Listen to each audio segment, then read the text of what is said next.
अभी की घटना है, कुछ वर्ष पहले की। ठाकुर जी के भोग में एक नियम होता है कि मिष्ठान ठाकुर जी के सामने रखो। अगर आप थाली में भोग लगाते हो तो जो मीठी वस्तु है ना, वो ठाकुर जी की तरफ आगे होनी चाहिए। अब हम लोग तो थाली में भोग लगाते हैं, पर प्रणाली ऐसी है कि थाली में भोग नहीं, संपूर्ण सामग्री ठाकुर जी के आगे रखनी चाहिए।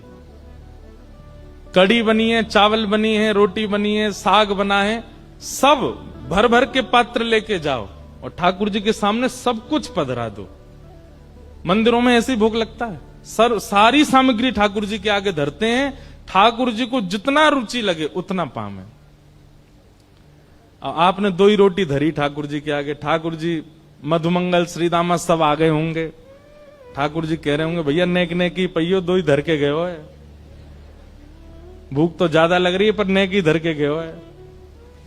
तब आप जब थाली में 2 ही रोटी धरते हैं तो फिर मधुमंगल श्रीदामा तनसुका मनसुका ये सबरे सखा आते हैं ठाकुर जी के संग पानी। अकेले ठाकुर जी पाते नहीं, कभी नहीं पाते।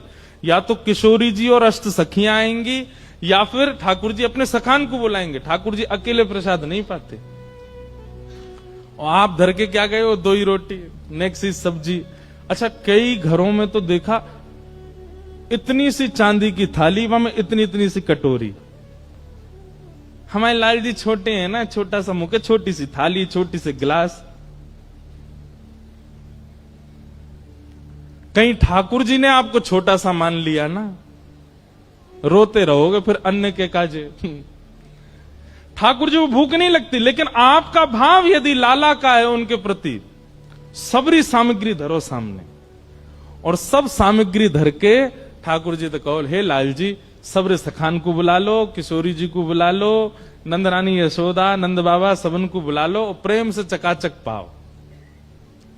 ऐसे भोग लगाओगे तो काउदना महाराज कोई सामग्री ऐसी लगेगी धरी तो पूरी लेकिन आधी बची है, कहां गई, खा गए ठाकुर जी, पाली हो। काउदना तो ऐसा अनुभव कराएंगे।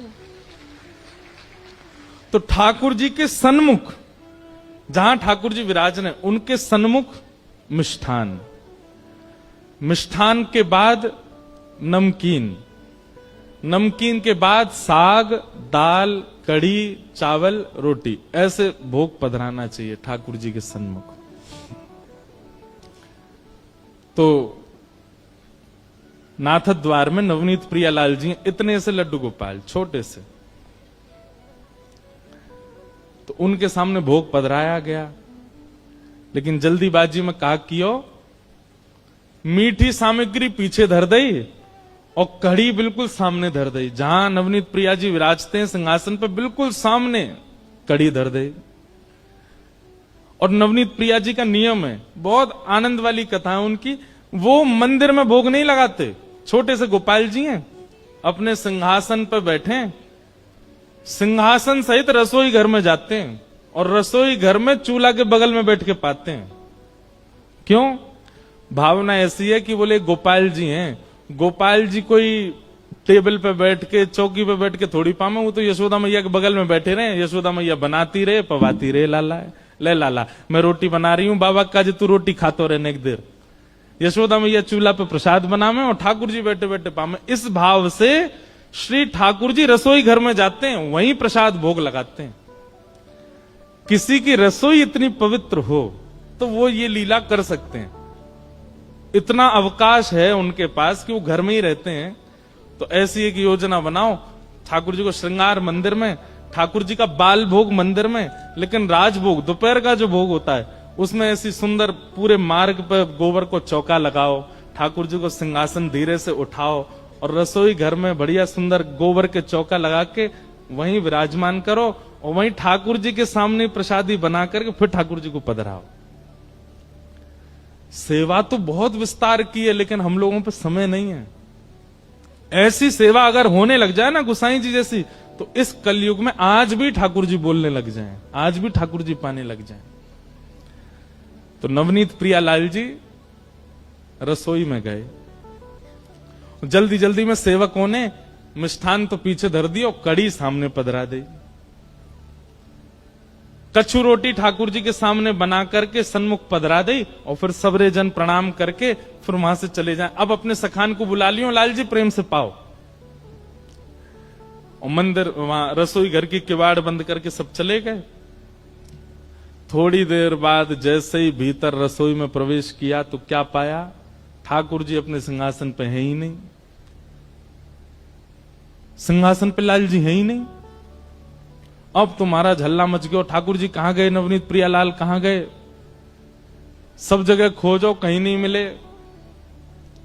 तब कोई वैष्णव ने आके कही, बोले भैया इस साग सब्जी में तो ना गिर गए कहीं, छोटे से लालाएं। तो सबरी सामग्री पलट पलट के देखी, धीमे धीमे हाथ लगा के कि भाई लाल जी कहां, छोटे से गोपाल जी हैं।